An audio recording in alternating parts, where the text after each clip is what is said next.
my computer.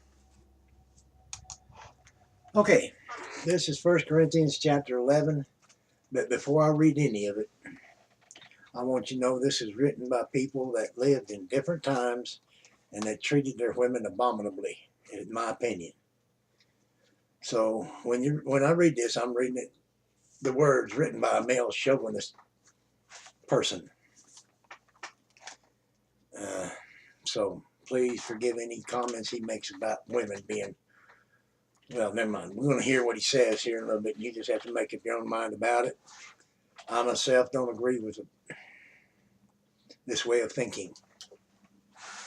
But here it is, 1 Corinthians chapter 11. Be ye followers of me, even as I also am of Christ the anointed Messiah. Now I praise you, brethren, that you remember me in all things and keep the ordinances as I delivered them to you. But I would have you know that the head of every man is Christ the anointed Messiah, and the head of the woman is the man, and the head of Christ, the anointed Messiah, is God. Every man praying for prophesying, every man or praying or prophesying, having his head covered, dishonoreth his head. But every woman that prayeth or prophesieth with her head uncovered dishonoreth her head, for that is even all one as if she were shaven.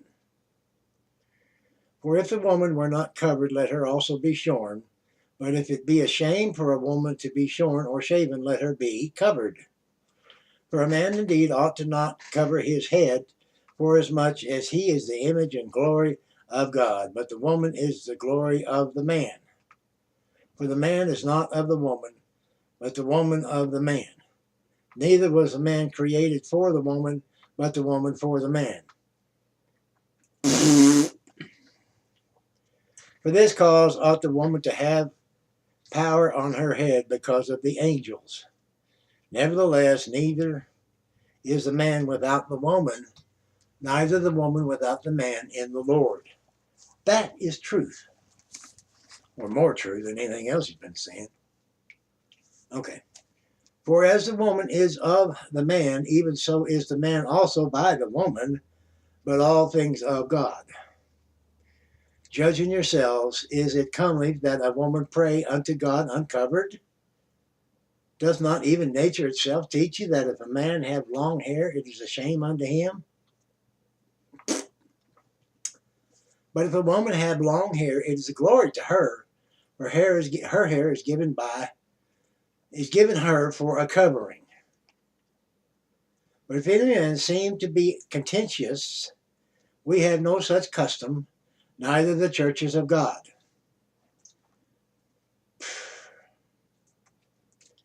Now in this that I declare unto you, I praise you not that ye come together not for the better, but for the worse.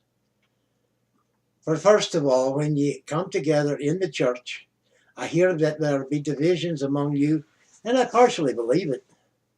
For there must be also heresies among you, that they which are approved may be made manifest among you.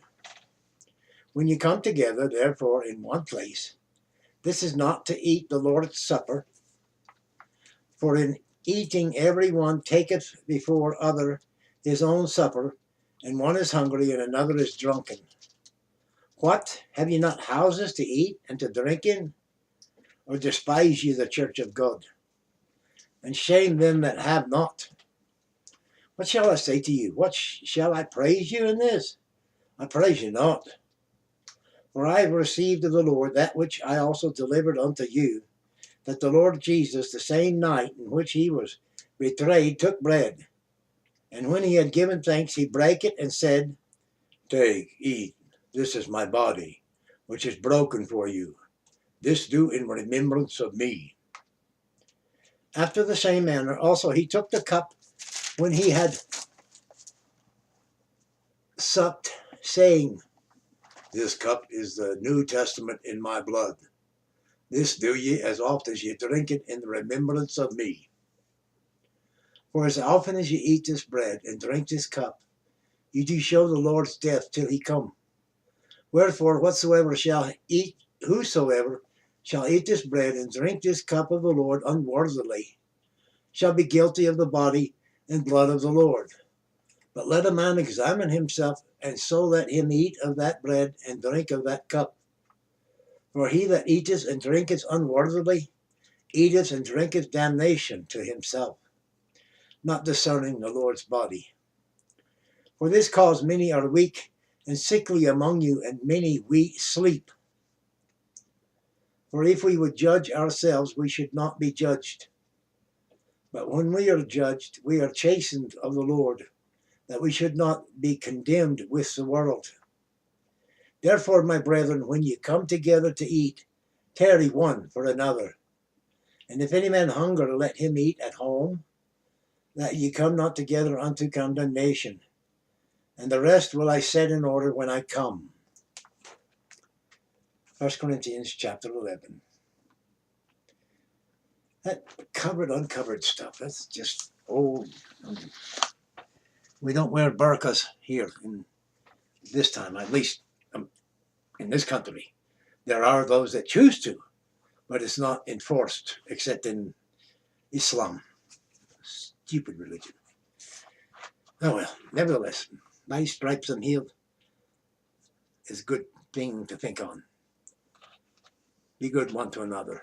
Like, share, comment, subscribe, tuck in a prayer request. And have a blessed day. Ta.